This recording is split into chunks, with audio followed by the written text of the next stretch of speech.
My lovelies, we need to start talking frogs.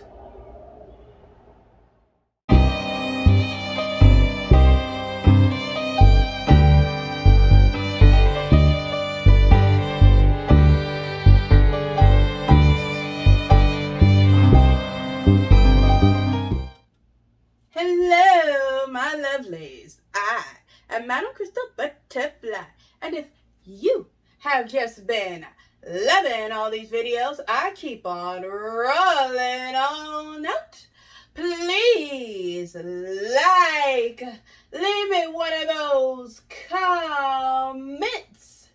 And if you have not yet, slap the subscribe button like it owes your money. And don't forget to give that little notification bell a ring.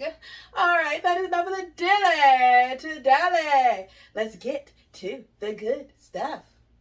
My lovelies, those of you who have been watching me for the last few months always hear me talk about how my book, Curse of the Frog Prince Part 2, is almost done. And at the time of me filming this video, I have reached the second to last chapter of that book. But I decided, since 3 of my previous chapters need a complete overhaul due to me changing my mind about certain aspects of the story, I've gone back to the beginning of the story and started editing. Meaning that the book should be completed either by the end of this month or next month. Then it becomes my editor's problem till it's time for me to publish it.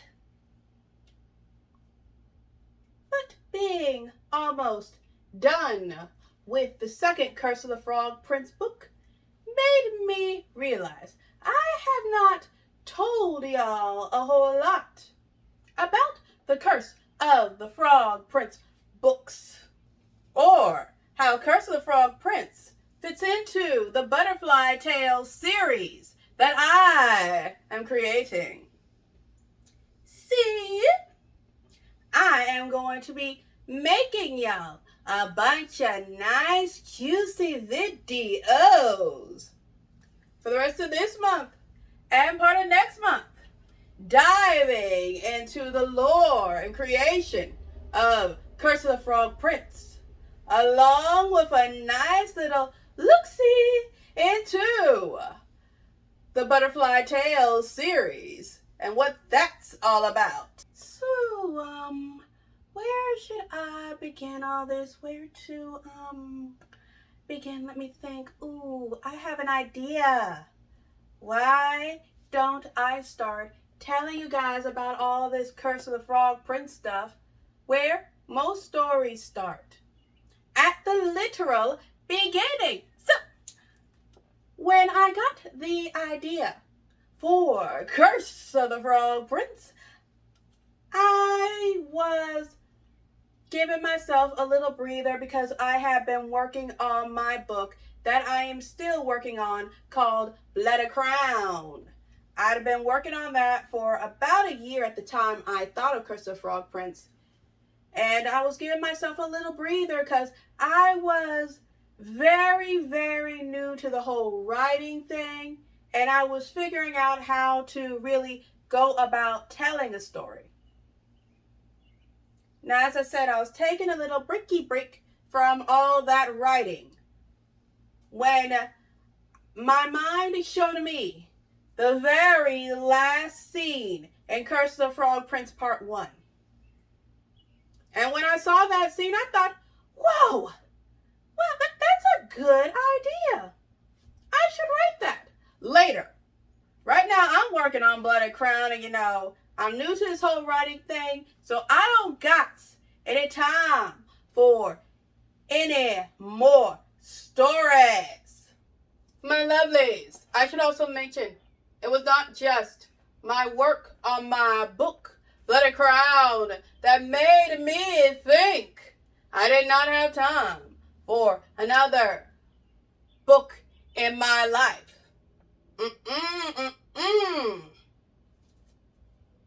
I am not supposed to be an author of 2 books with a 3rd on the way, or a YouTuber. I am supposed to be an attorney. You see, my lovelies, since high school, I wanted to go into the law.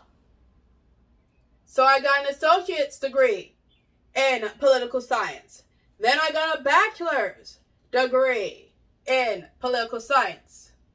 And while I was getting my bachelor's degree, I also learned it would be very beneficial to me to get a legal studies degree as well.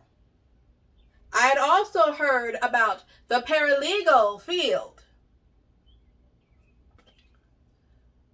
which is a nice sector of law to get into because paralegals do all of the grunt work for attorneys. So if I had become a paralegal, I would get a nice introduction to what the law is, how do I handle this, that, and the other thing. So I would have an easier time when it came to law school. In addition to that, I was going to get another degree in legal studies while I did paralegal. That way, I would have a lot of security going into law school because I don't know if y'all have heard this, but law school ain't easy. So, I had my plan, and I was going to stick to that plan until certain unfortunate factors that I'm not going to go into in this video came into my world. And those factors made it so that every time I was trying to get started, maybe with this whole legal studies degree thing, or getting some paralegal training so I can work as a paralegal, literally every time, it got in the way and made it so I could not move forward with my career plans. Now, 3 whole years after I had gotten my bachelor's, I was getting frustrated because I told you I had a plan and the plan wasn't going anywhere. But the one thing that was consistent and was going somewhere in my world was my writing. Because since I started working on Bloody Crown, my storytelling abilities had greatly improved. Combined with, I had more control over the writing because I was able to have some nice writing time and get a lot written. The only reason why Bloody Crown isn't even done yet is because it is a fairly complicated to write story. One of the key reasons why Bloody Crown is such a difficult to write story has to do with its multiple character perspectives. When you write from multiple character perspectives, you are going to need them to flow into each other easily. Otherwise, it'll confuse your reader. Now, I'm not going to get too deep into this right now because I'm going to have to make an entirely different video to thoroughly explain this to you. But with me realizing that writing could be a serious career move for me, I also had to accept that I needed to work on an easier book than Bloody Crown so that I can start getting some content out as I build my fan base. And that is when I decided I was going to work on Violet Evergreen and the Seeds of Rebellion. We're not to the frog just yet. It's Violet's turn in the story. Now, when I started working on my story, Violet Evergreen and Seeds of Rebellion, I realized writing her story was a whole lot easier than writing Bloody Crown because I was only dealing with one character perspective. And I was making a lot of progress a lot faster than I thought I could. And that showed me, hey, I really can. I can do this whole author thing as a career. So I should get even more serious about it by joining an authors group. Why? Well, joining an authors group is very good because if you talk and hang out with other authors, they can let you know a lot of ins and outs of the business that nobody will tell you and sometimes mislead you on. And yes, that's going to be another video because there's some stuff I need to really warn you guys about. So when I went to my first authors meeting, I had fun. I was excited. It was nice meeting other authors and learning some really important new information. Information such as the benefit of writing a short story. Now, Violet Evergreen is shorter than Bloody Crown, but it is not even close to being as short as Curse of the Frog Prince because Curse of the Frog Prince is a short story. But when I first learned about how it's a good idea to work on some short stories in addition to your larger books just to help you get more content out, my brain thought, no. I am still working on Bloody Crown and Violet Evergreen needs to be my main focus. How am I supposed to get either of these books done if I'm throwing a third book in the mix? No. Not doing it. I mean, if I do, then I'll become one of those authors who publishes one chapter a year. I can't go with that crowd. I wouldn't make it. So, after I was done going, no, in my mind, my brain suddenly reminded me of a little idea I had called Curse of the Frog Prince. And that is when I accepted I need to stop saying no to it and get to writing it. Because the second I remembered it, I could tell it would be a shorter story for me to write and would most likely be a good first book to put out. So I started to dabble in writing Curse of the Frog Prince. The only problem I was really facing was it was a story I did not fully understand. As I said earlier in the video, when the idea first popped into my head, I only saw the ending. I didn't know the beginning. I didn't really know anything about the characters. I knew nothing. You can't write a story if you don't know diddly squat about what the heck you're even writing about. So I started messing around with different ideas, see if I could figure out this whole story that I only saw the ending to, but none of them were working out. And even though Curse of the Frog Prince is an alternate fairy tale for older teens and adults, I figured, you know what? The words frog and prince are in there. Maybe I should look at the original Grimm Brothers fairy tale to see if that will help me get some ideas going. And I read the original Grimm Brothers fairy tale for the first time since I was a kid, and I was thoroughly reminded why I don't like that story. My problem with the story is it's supposed to be teaching a moral lesson, but I don't really see what kind of moral lesson it's trying to convey, because unlike all the other versions of the Frog Prince story, I won't lie, the prince seems kind of devious, and the princess starts out spoiled and selfish and ends spoiled and selfish. She doesn't have the realization, unlike the other Frog Prince stories, that, hey, I shouldn't be a selfish little brat. Maybe I should think about somebody else. To give you guys a better idea of what my problem was, I'm going to summarize the Grimm Brothers Frog Prince story. So, you got this princess, and she's playing with her golden ball, just bouncing around. Now, how you bounce around a ball of pure gold is beyond me.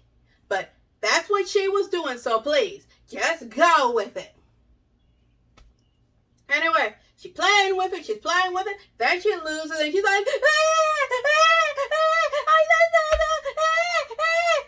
you know, ignoring the fact that she is a princess of clearly a wealthy family via the way the story was written. So if she wanted another ball of gold, she can just easily demand one. It's not like she won't get it. She is the royal, and people will give her balls of gold. Either way, she's still going, and this frog just pops out of nowhere, and he's all like, Princess, what is wrong with you? And you're like, and he's like, fine, calm down.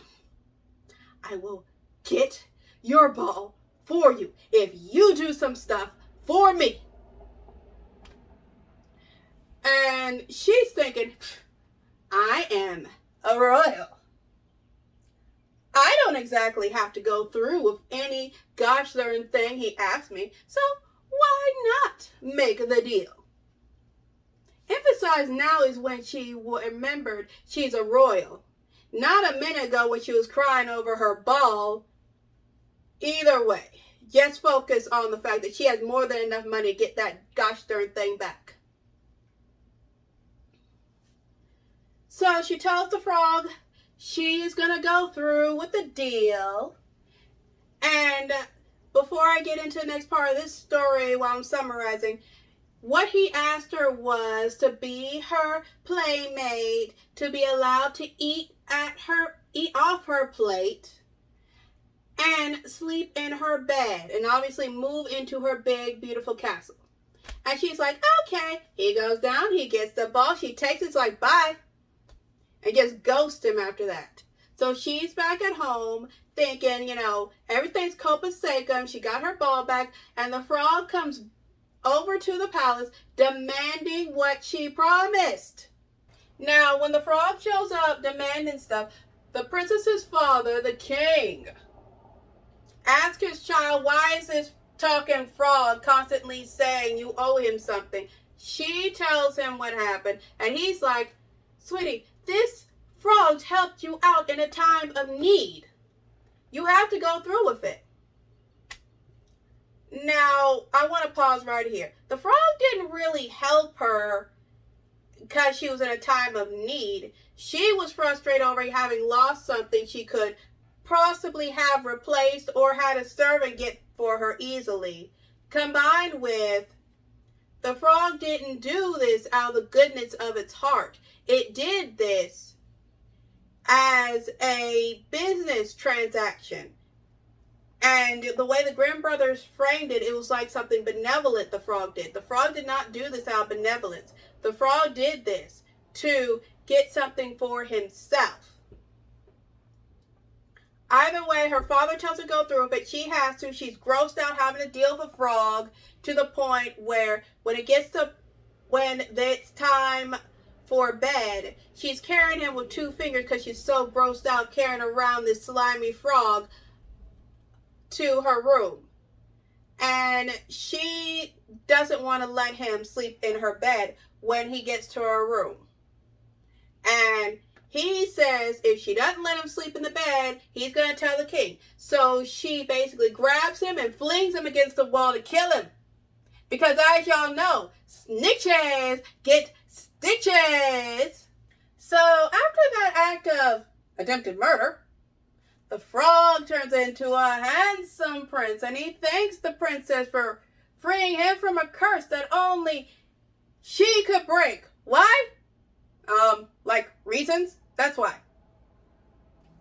Anyway, so he asked the woman who just tried to kill him to be his wife and come back to his kingdom. And you know, he's hot now, so she's cool with that idea. Then, like, I don't get what it was accomplishing to teach, but the end, that's the story. Now, I'm not going to lean in too hard on the Grimm brothers story because even though I don't particularly like it, they told the story they wanted to tell, and you know, other people like it. And you know, it is what it is. But because it is what it is, it gave me a bunch of ideas of how I should handle the characters for my own story. Starting with the princess, I wanted to create a character that was not just this huge brat whining about I had to get a character who was a bit more giving and also had more agency in her story in the sense that she was going to be aggressive in doing things to get what she wanted, not just crying and demanding what she wanted. After I started to get a better perspective of what my princess should be like, I then concentrated on the frog and I realized there could be a large amount of mystery with these frogs along with some very interesting countries because we don't hang out in the frogs kingdom when the story goes on in the Grimm brothers tale. You're always in the princess's kingdom. So I'm thinking, you know, if this guy got turned into a frog, he probably came from a fairly interesting place. So I want to add more interest into the frog character. And once I got those two figured out, a host of other characters started to pop, pop, pop, pop into my head. And I was able to begin, to a degree, see and visualize my story better. So this is the part where I go even deeper into my characters, give you an idea of who they are and what do they want, along with why is the story happening, and more about my whole butterfly tales thing. But I have decided I am going to save that for the next video in my Curse of the Frog Prince special. So my lovelies, get excited because I'm just getting started with this. And with that, this video is a wrap. Now my lovelies, if you please, come with me as we dance into a world of magic.